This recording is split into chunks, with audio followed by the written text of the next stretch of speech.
Assalamu alaikum wa rahmatullah. A very good morning to you all in this winter time. Welcome back to Nashish English Club. It's your career clinic where you can trust easily. My brothers and sisters. আজকে প্রসঙ্গ হচ্ছে কোরীয় ভাইদের জন্য। কোরীয় ভাই বলতে যারা কোরিয়া যাচ্ছেন, আপনারা খুব ভালো করে জানেন, আমার চাইতে আপনারা খুব ভালো করে জানেন যে কোরিয়ার অবস্থা খুব একটা ভালো না। অর্থাৎ অনেক লোক পাস করে বসে আছে, প্রায় 14-15 হাজার থেকে 16-17 হাজার এতজন ক্যান্ডিডেট বসে আছে, বাট সে অনুযায়ী আনুপাতিক হারে ভিসা আসছে না। অর্থাৎ এক একটা ইস্যুতে ম্যাক্সিমাম 150 থেকে 200 ক্যান্ডিডেট উইন করছে, জব উইন করছে, মানে ভিসা আসছে।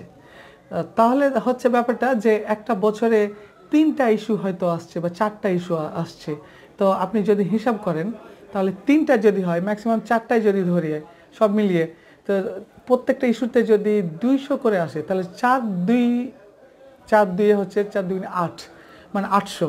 আমি সব মিলিয়ে ধরে নিলাম যে একটা বছরে 1000 ভিসা হচ্ছে। সব মিলিয়ে একটা বছরে যদি 1000 ভিসা ইস্যু হয় এবং প্রতি বছরে নতুন করে 3000 4000 করে ক্যান্ডিডেট যোগ হচ্ছে, যারা রোস্টার হয়ে লাইনে রয়েছে, মানে পাইপ লাইনে রয়েছে। তো কি অবস্থা তাদের? তাহলে এই যে প্রতিনিয়ত প্রত্যেকটা ইস্যুতে কি পরিমাণ লোক বাদ যাচ্ছে নিশ্চয়ই আপনারা বুঝতে পারছেন। তাই একটি গুরুত্বপূর্ণ এবং অন্যতম ইম্পর্টেন্ট একটা বিষয় শেয়ার করব, সেটা হচ্ছে আপনারা কোরিয়া নিয়ে কাজ করছেন, করেন, কোরিয়া পড়ছেন, পরীক্ষা দিচ্ছেন, দেন, অথবা কল্পনায় আছেন, এটা থাকেন, ওকে, ভেরি গুড। বিষয়টা হচ্ছে যে আপনি এর পাশাপাশি ইস্তোনিয়া, মানে ইউরোপের যে কান্ট্রিগুলো রয়েছে, Estonia, Hungary, Bulgaria, Latvia, Lithuania, যে কান্ট্রিগুলো রয়েছে যেগুলোতে এখনও এত বাঙালি নেই, ইন্ডিয়ানরা আছে, পাকিস্তানিরা আছে, বাট বাঙালিরা এত নেই। আপনারা চাইলেই কিন্তু খুব সহজেই এই জায়গাগুলোতে নিজে অ্যাপ্লাই করে, বা যারা জানে অ্যাপ্লাই করে দেয়, বা আপনি নিজে যদি ভালো ইংলিশ জানেন তাহলে আপনারা নিজেরাই সরাসরি সে সকল যতগুলো প্রতিষ্ঠান রয়েছে ডিরেক্টলি গিয়ে আপনারা ইমেল করতে পারেন, প্রতিদিন 2-1টা করে ইমেল করে রাখতে পারেন। বলছি না যে ডিরেক্টলি বাংলাদেশের কোনো এজেন্টের কাছে গিয়ে 10-15 লাখ টাকা হায়ার করে যাবেন, সেটা না। আপনার তো একটা ড্রিম রয়েছে কোরিয়া, এটা থাক, ওকে, এটা সাইডে রাখেন। পাশাপাশি আপনি নিজেই চেষ্টা করুন, যেহেতু একটা মানে বিশাল শ্রম দিয়ে আপনি একটা ভাষা শিখেছেন, কোরিয়ান ভাষা, সেখানে পরীক্ষা দিয়েছেন, পাইপলাইনে আছেন, ওয়েটিং আছেন, দুশ্চিন্তায় আছেন, ভিসা যে সবারই আসবে ব্যাপারটা এমনটা নয়। এছাড়া আরেকটা নিউজ আপনারা সবাই প্রায় জানেন যে যারা অলরেডি 5 বছর কোরিয়া থেকে দেশে এসেছে তাদের কাছে হিউজ পরিমাণে একটা টাকা থাকে, তারা কোনো না কোনোভাবে ম্যানেজ করে 10-15 লাখ টাকা, 20 লাখ টাকা ম্যানেজ করে তারা কিন্তু সহজেই চলে যাচ্ছে কোরিয়া। সেক্ষেত্রে কিন্তু তারা যে চলে যাচ্ছে, আর যারা পাস করে বসে আছে ফ্রেশ আশায় আছে যে কখন ইস্যুটা হবে, যেতে পাবো, তো সেই জায়গাটাও কিন্তু কমে আসছে কিন্তু, কারণ তারা টাকার বিনিময়ে চলে যাচ্ছে। যাই হোক, সেটা নিয়ে আমি বিস্তারিত যেতে চাচ্ছি না। তো ওয়েট করতে হবে, এটা একটা বিষয়, কোরিয়ার ব্যাপার। পাশাপাশি আপনি ইংলিশ স্পোকেনটা রেডি থাকেন এবং নিজে নিজে এই জায়গাগুলো অ্যাপ্লিকেশন করেন। আপনার ভাই ব্রাদার বা যারা সিনিয়র রয়েছে তাদের সাথে স্বর্ণপূর্ণ হন, যারা ভালো ইংলিশ জানে, অথবা আপনি যদি নিজে ভালো ইংলিশ জানেন তাহলে নিজে নিজে অ্যাপ্লিকেশন করুন। বাংলাদেশে যদি কোনো এজেন্টকে হায়ার করতে যান তাহলে 10-15 লাখ টাকা লাগবে, সময়ও লাগবে, এটা অবশ্যই সময়ের ব্যাপার। তারপরে আপনার যে ভিসা হবে তারও কোনো ওয়ারেন্টি গ্যারান্টি কিছু নেই, সেক্ষেত্রে ওয়েটিংয়ের একটা ব্যাপার। আর যদি আপনি নিজে নিজে অ্যাপ্লিকেশন করেন এই জায়গাগুলোতে, আপনি একটা ভালো ইউরোপিয়ান স্টাইলে, কানাডিয়ান স্টাইলে সিভি তৈরি করুন, বা নিজে না জানলে কারোর কাছ থেকে তৈরি করে নিন, একটা কাভার লেটার তৈরি করুন। আপনার যে কাজগুলো করা আছে বা যেগুলো আপনার অভিজ্ঞতা রয়েছে বাংলাদেশে থাকা অবস্থায়, সেগুলো সুন্দরভাবে সাজানো গুছানো গুছিয়ে নেন।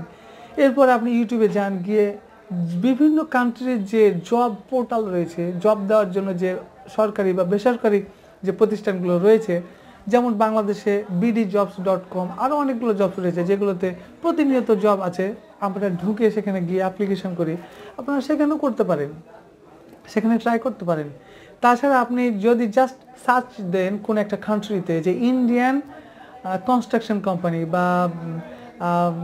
বা বিভিন্ন ফ্যাক্টরি লেভেলের বা যে কোনো কান্ট্রি যে টাইপের আমরা ব্যবসা করতে চাই, যদি রেস্টুরেন্ট যদি হয়, ট্যুরিজম যদি হয়, ফ্যাক্টরি লেভেলের যদি হয়, ফ্যাব্রিকেশন বা সিভিল যদি হয়, যেটা যে সেক্টরই হোক না কেন, আপনারা সার্চ দিলে অনেক কোম্পানি আসবে।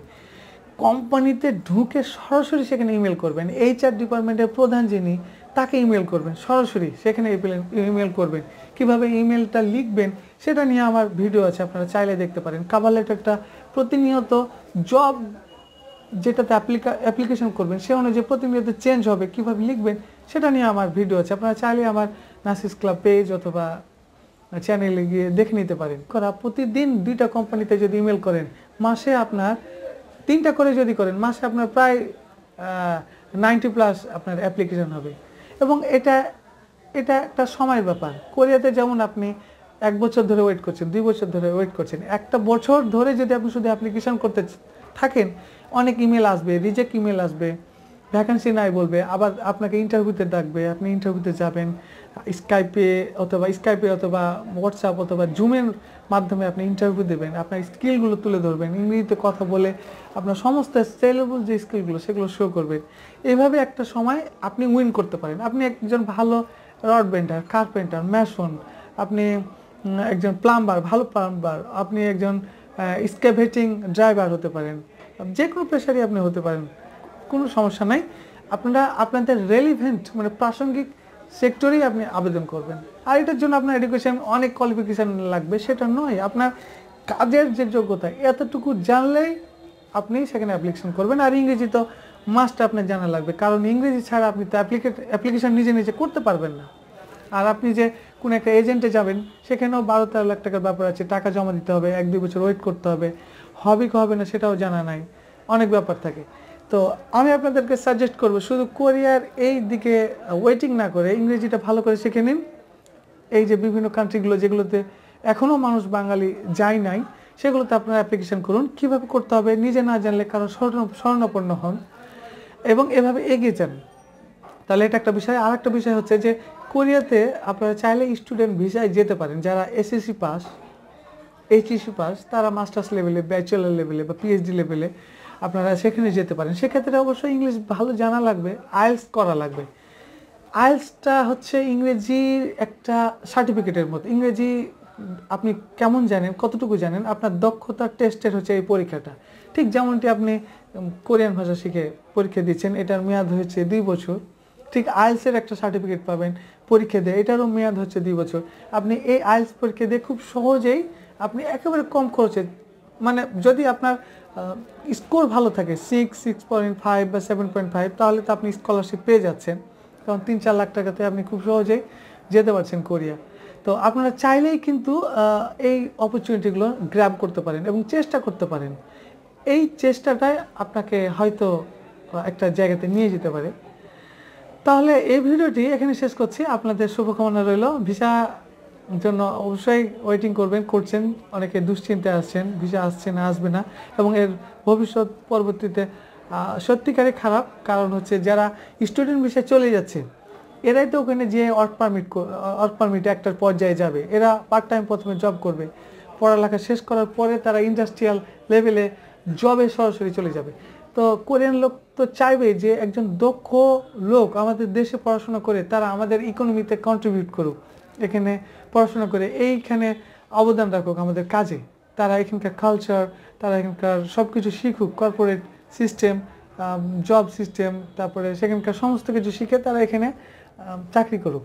তারা এটা তো চাইবেই।